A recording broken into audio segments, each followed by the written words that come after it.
Hello, and welcome to Conversations Worth Your While, a show in which I chat with authentic, heart-centered experts about interesting topics to spark, inspire, and motivate both personal and professional change. And today's topic is managing stress through mental fitness. And this conversation is worth your while because we're tired of living life way out of balance. Sometimes our health is totally compromised. We're stressed out, relationships are compromised, and we just can feel like we're on this total hamster wheel.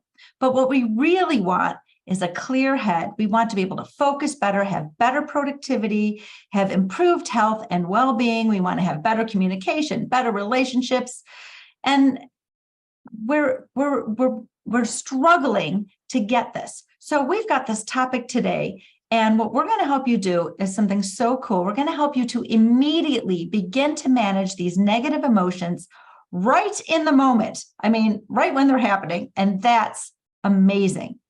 So I'm your host, Linda Bucher. I am a speaker and a master coach and a ripple maker and a show host, amongst other things. And I believe that each of us has unique gifts to share with the world and that you are here to make big, beautiful ripples that no one else can make. So I'm here to help heart-centered leaders to make a splash that ripples positively in the world. And this show is one of the ways that I do it. I bring you informative conversations with heart-centered guest experts who are making ripples of their own. And today I have the pleasure of being joined by Lisa Hammett, success and mental fitness coach, who is making big, beautiful ripples in a really unique way. Lisa helps executives and high-performing business owners to manage stress, to move past burnout, and to get healthy. So hi, Lisa. Thank you for being with us today. Hi, Linda. Thanks so much. It's great to be here. Well, I enjoy having you. I always enjoy talking with you. I'm excited that you're on the show today. Can you tell our audience a little bit more about what you do and who you do it for, who you serve, and how you are making positive ripples in the world? Absolutely. So as you had mentioned, my niche are executives and high performing business owners, but I help others as well. But many people come to me because they've reached a point in their life where they've maybe siloed themselves in a career where they might be very good at what they do and they're highly paid, but they're miserable. And that hamster wheel that you shared and discussed, it's very real. Their life is completely out of balance. Their relationships are suffering, and they don't know how to move past it.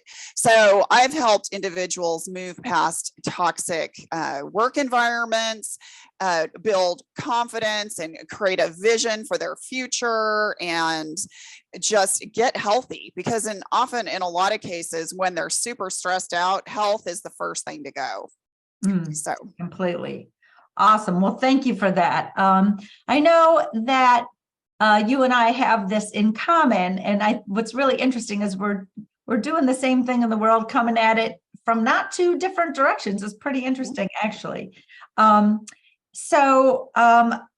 completely have a history, and I'm going to go back to like 2009, but it was probably 10 years before. There's like a 10-year period where I felt this exact way that you were saying. I was completely out of balance. I was misaligned. I didn't know it at the time. I didn't know that who I was and what I was meant to be doing was totally different than who I was showing up as and what I was actually doing. And so I was not just out of balance because I was an overachiever, which yes, I am. I'm guilty as charged, but out of balance because I was not in alignment with who I was. So I was showing up at work every day later and later and later. I was self-sabotaging. I could not get my butt out of bed and get to my desk by 8 o'clock. I just couldn't do it. And this was after like 27 years of a very good career and being a high achiever and doing pretty well at work and moving up that whole ladder. Of course, when I didn't get to the top, but I got to like third of the top ring. And then I was like, wait a minute, I'm on the wrong ladder. And the stress was incredible. And it affected how I showed up with my children, how I showed up with my friends and my parents. And I remember waking up one day and saying, oh my God, this is not the life I'm meant to be living. I'm not meant to be feeling this way. and I couldn't sleep for more than 15 minutes at a time. My back and neck were a mess. My gallbladder was working at about a 25% capacity. The spine surgeon wanted to put shots in my spine. I was a complete mess. And I had no idea that it was all stress. And it was all because I was completely out of balance. I know you went through something similar if you would like to share it. So true. That completely resonates with me. I equate my burnout to slamming into a wall at full speed and just being knocked out. I had no more mental bandwidth to continue in my existing environment. I was well paid, and I was that individual who had siloed themselves into a career that I was successful and good at, but I was so miserable, and it was such a toxic environment. There was a lot of nepotism. I was not sleeping either. I was lucky. A good night's sleep was maybe 5 hours, and I was grossly overweight as a result. And I was suffering from chronic migraines, digestive issues. My husband and I had not been married that long, and our marriage was really rocky. I was a mess. And he implored me. He's like, you have got to quit this job because it's killing you, literally killing you. And so I made a desperate decision and really without a lot of forethought, and just exited a long-term career without a strategy of how to replace my income. And as a result, caused a lot of financial hardship for many years, including bankruptcy. And that could have all been prevented had I better manage my stress. Right. Yeah. I made an abrupt exit as well. Because I was a widow with 3 small children and, making a pretty decent income, especially for living in Buffalo, New York, was a really high income for Buffalo. And when I quit my job, my parents thought I was a crazy person. Like, you have 3 mouths to feed. Are you insane? I'm like, I would be insane if I stayed in that 1 minute longer, because it's eating me alive. And I need to show the example to my kids that when something's wrong for you, you get out and you find what's right for you. You make a change. You don't, just like settle. I didn't want to teach my children to settle for poor health. Just like you, I had about like 22 extra pounds on me that I didn't know where they came from. It was all stress because after I quit my job, they all melted off and I was still eating Oreos and ice cream. So the big difference, let's pull it back to what we're talking about today. The big difference wasn't just quitting my job. That was the first step. That was the taking charge of my life, saying, I know I can't go on like this anymore. I know it's wrong for me. I know it's bad for my health. So I got to do something different. So I quit. And, but that wasn't really the big change. The big change came when I went to school to become a life coach. And I learned what we're going to be talking about today really is this positive intelligence and how to navigate through life, how to deal with these negative emotions, how to deal with the stress, how to actually prevent it. I actually had a webinar once I taught and I said, stress is inevitable, being stressed out is optional. And that was like a big aha for people. Love that. It's true. It's true. So true. Yeah. And so you and I both, from different trainings, completely different trainings, we've learned these concepts and I incorporate it every day into my life. And people are amazed, like, how come when all that storm's swirling around you, you can still stay peaceful and positive? How do you do it? And it's practice. It's like yoga. You're going to fall out of the poses, but you got to practice. So let's talk a little bit today about how you and I each have learned how to do this and how we help our clients. We teach. We're both teachers. We're both speakers and coaches. So we're teaching these incredible tools to people so that they can navigate through life with ease. Basically, I think bottom line is I help people make their lives easier, right? Like bottom line, I got all this words I can put around that, but that is the bottom line. So this is how I can keep, and you can keep a clear-headed focus, right? We can improve our productivity and our health. Oh my gosh, my health got so much better when I learned these things and when I started practicing them. My well-being is beautiful. I'm so much better able to communicate with people. I have so much more clarity. And I know you probably have the same. So what without spilling the beans yet, because we'll talk about what what is this positive intelligence? What is mental fitness? We're going to talk about that in like 2 minutes. But what was the shift for you? I said I lost weight and I learned how to navigate more beautifully. And people look at me like, why are you so happy all the time? It's so positive. Right? What's been your experience? Well, it really was just learning to shift my mindset ultimately, because for whatever we do in life, it's really about 80% mindset and 20% actual actions.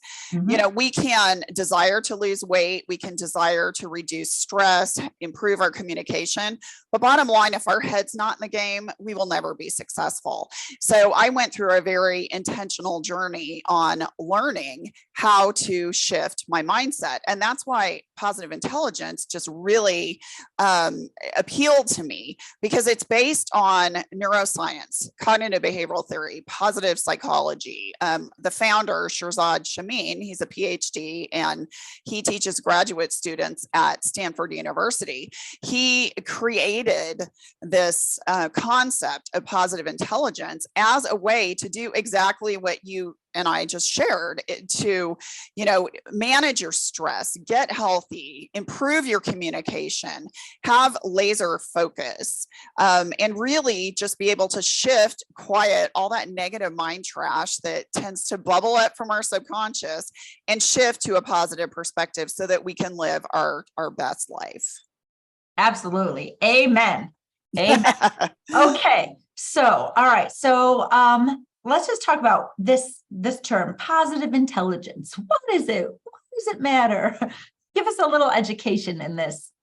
So again, the positive intelligence, as I said, it's really science-backed research.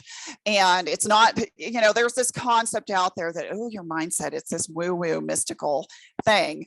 No, it is. I mean, it's amazing what our brains can do, but this concept is all based on neuroscience, cognitive behavioral theory. And Shirzad actually did extensive research with CEOs, YPOs, graduate students on how this can really impact your life. And basically at the core of it is mental fitness. And mental fitness is truly the act of recognizing those negative thought patterns. And in the positive intelligence world, we call them saboteurs. And that could be, you mentioned the hyperachiever. I'm also a hyperachiever. It could be like a people pleaser. It could be hyper rational. Could be the judge, just to name a few. But it's recognizing them, intercepting them, and then being able to shift to a positive mindset. And there is a technique, which I know we'll talk about in a little bit, to actually shift to where you intercept and you actually shift to that positive mindset. And it's pretty cool. Yes, it is. Yes, it is. And it becomes a habit for me. Matter of fact, I've been doing this for about 14 years. So you do anything for 14 years, you're probably going to be pretty darn good at it. So sometimes I'm not even aware that I'm doing it. But I do have these little things that I just say once in a while. Like if I wake up in the middle of the night with monkey mind, that's what I call it, monkey mind, because, there's something that I'm trying to work out, figure out, whatever. And then of course some thought patterns come in, well, you're never going to figure this out, blah, blah, blah, blah, all that, whatever.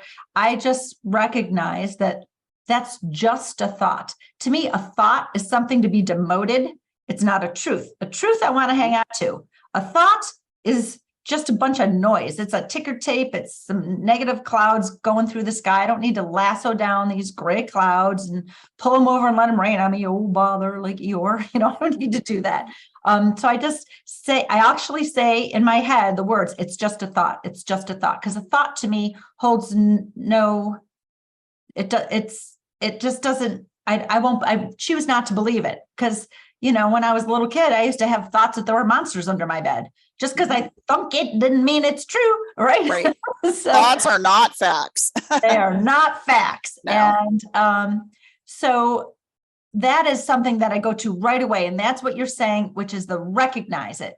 recognize it and intercept it. I'm like, "Ooh, I'm having the thought that there are monsters under my bed. I am having the thought that I'm never going to achieve this goal. I'm having the thought that so and so shouldn't be so mean to me." Right? It's still just a thought, right? That's my thought, and I'm choosing to not allow that thought to rule my life in that moment. So you got to recognize that that's the first thing, because without recognizing that you're having the thought, you can't shift the mindset. The mindset's about the thought, right? But what happens is, what's faster is that fear center, right? Our amygdala, that thinks that you're being chased by a saber-toothed tiger. And so we feel the physical and emotional negativity first before, and our brains won't even catch up if we're focused on that. It takes longer for our cerebral cortex to get involved and say, wait a minute, we're not actually in danger. So that's why we tend to react, and because we don't recognize we're actually that's the thinking that's causing the emotion. And that is one of the most important truths that I've ever learned, and it's made my life so much better, is to recognize every negative emotion I've ever had, unless I'm actually in physical danger. So I'm not going to, because that happens with people. So we have to put that to the side. But if I'm not in immediate physical danger, every negative emotion I feel belongs to me, and it's a product of my mindset and what I'm thinking about. And if I don't know what I'm thinking about, it's my job to say, what are you thinking that's causing this negative emotion? Mm-hmm. Yeah, it's, negative emotions are good for the second that is an awareness that, okay, you know what, something needs to change. I'm being triggered from something. And yes, to kind of be inquisitive as to what's causing that, but then to shift. Because if we sit there and stew in that negative emotion, that's when it starts to derail our communication, our health and well-being, our productivity. So it's almost like an alert on your phone. It's like, okay, here's a negative emotion. All right, there's the alert. It's time to shift. And then utilizing that mental fitness skill to shift to a positive perspective. Yes, absolutely. I love that you mentioned that it has a purpose. We cannot improve our thought patterns if we're not aware of them, and we can't become aware of them unless we're experiencing the symptoms of them. So that negative emotion, that trigger, that 0 to 60 anger you just had for no reason, it seems like there's a reason that was there. It was there to show you that there's a place that you need to shift through to get to the other side of it. It's showing you that you must be having a subconscious or a, usually a subconscious thought. So it's kind of like our job to be like, oh, where did that come from? Yeah. Where did that come from? Because we just got the gift of recognition that there's something there for us to deal with. And we've got to do our own work. No one else can do that for us. No one else can do that for us. And so for the people who are in the land of hoping and waiting, hoping for something to change and waiting for it to happen, they will never find the happiness that you and I find and cultivate and practice every day, because you and I recognize happiness is an inside job. Absolutely. This is how we do it. So we're given some beautiful tools here today. So let's just talk a little bit about, in a nutshell, taking something away today, because we promised at the beginning that we're going to give our audience a way to, in the moment, not have to go practice some big long thing and become some spiritual guru, right? You don't have to do that. There's things you can do right in this moment to shift your mindset and relieve that stress so that you don't have all those physical problems, so that you can communicate better, so you can keep that mental clarity. So in a nutshell, what would you tell someone to do if they one thing you can do right now?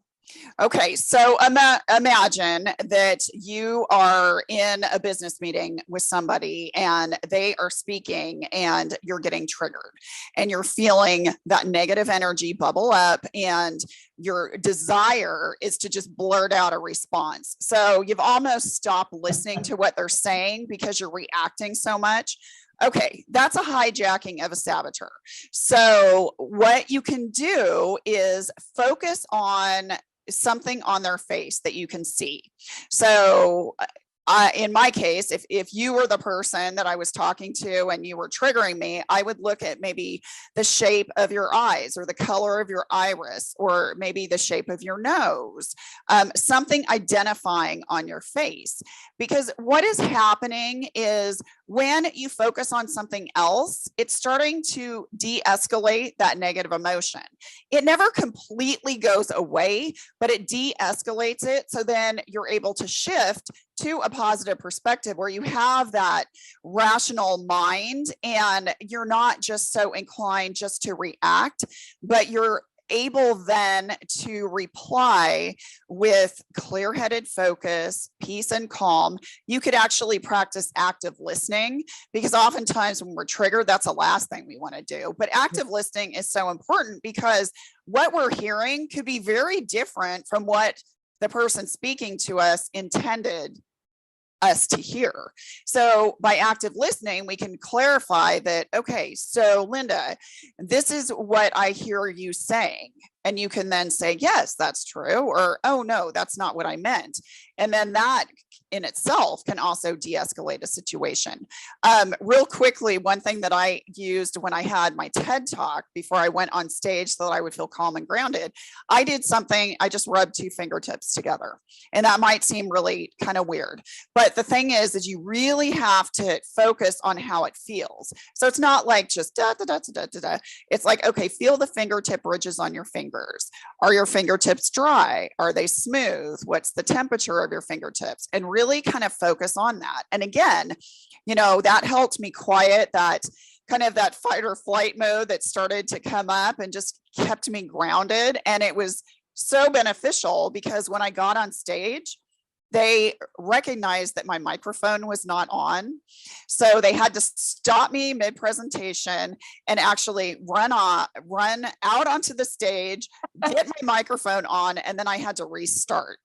And had I not been in the right headspace, I would have completely derailed. So these little things can help. They're little micro meditations. They take about 10 to 15 seconds. They don't take a lot of time. You can also focus on something you can hear. It could be, you know, also if you're sitting down, it could be, how does your butt feel in the chair? You know, just really getting present. It's really engaging your senses. Yes, that's exactly what I was going to say. All these these beautiful tools that you're sharing with us are all about getting in the present moment, because when you're in the present moment, you're just right in the right now. And that is a calm place to be. That's always a calm place to be, because in this moment, what we always have, most of us anyway, is food in our belly, clothing on, shelter overhead, and love in our heart. That's what we got in the moment. At any given moment, when you think you're experiencing a big, giant lack or whatever, if you can just remind yourself, get into the present moment by doing something, focusing, and our five senses are right available to us all the time. So that's the best way to get in the present. And then you can ask yourself this question: do I in fact have everything I need? And the answer is almost always yes. Mm-hmm. And that can bring a sense of peace and calm right in the moment, right then and there. Yep. I like to do this. If I had to be active listening, this wouldn't work, but I like to just put my palms up on my lap and put my 2 feet on the ground without crossing my legs, and just imagine that my feet are rooting into the ground. As I'm doing that, I'm also feeling sensations in my palms. And the last thing I do, which I can't do and talk at the same time, but it's really amazing to do, is to relax the base of your tongue. Mm-hmm. As soon as that happens, all this goes, It's amazing. It's such a quick little thing. These little micro things that we're talking about, people can do them every day. I'm not saying don't have a meditation practice or a gratitude practice. I have my gratitude journal right here next to me. I didn't write in it yet today, but I shall, because those are beautiful things to keep us focused. But it's really about focus. When you get what you expect, you get what you focus on. So if you want to get good stuff and good feelings, you got to focus on the good stuff. And we're creating new neural pathways in every moment that we choose to think about something differently than we did. So when you're triggered in the moment, we've given our audience today some beautiful tools to just stay in this moment and refocus in a way that brings peace and calm. but recognize that you had a trigger and maybe go back to your desk and write that down, because that's your work to do. It's not for that other person to change. Sorry, that's the bad news for you, but it's actually really good news in disguise, because you have the power to change how you react to someone else if you choose to think about it differently. And then those are the types of things that a coach like Lisa or I will absolutely help you with. These are the tools that we give to you, show you how to use while we're coaching you, because we use them ad nauseum. And you're like, oh my gosh, I can use that on myself. And that's what Lisa and I do every day. And that's why we can live balanced, healthy lives. My health is like 99% better than it was.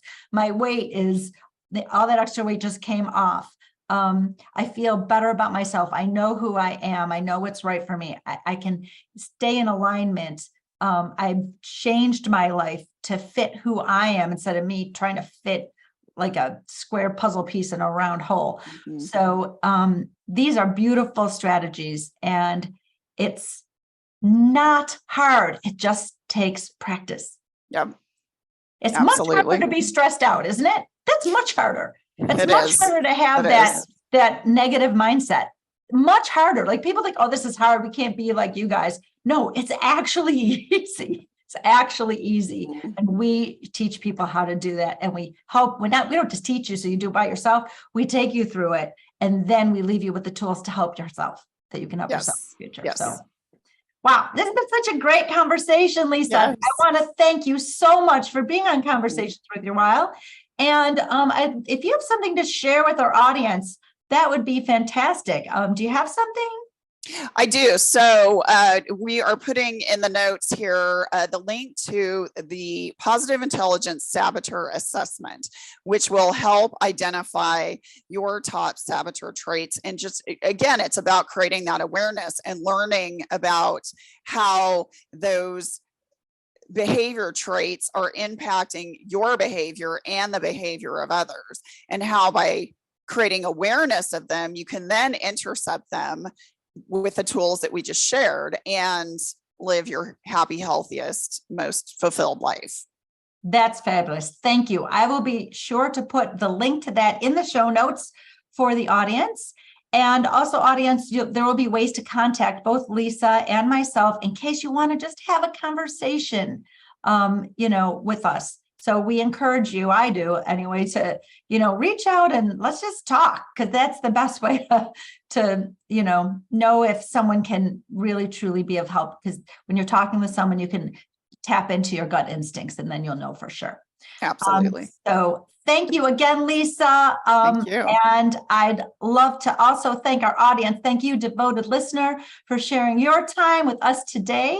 And once again, I'm Linda Bucher, helping smart, heart-centered leaders to make a splash that ripples positive change. And until next time, please subscribe and make sure that you've made this conversation worth your while by fueling the spark that it ignited.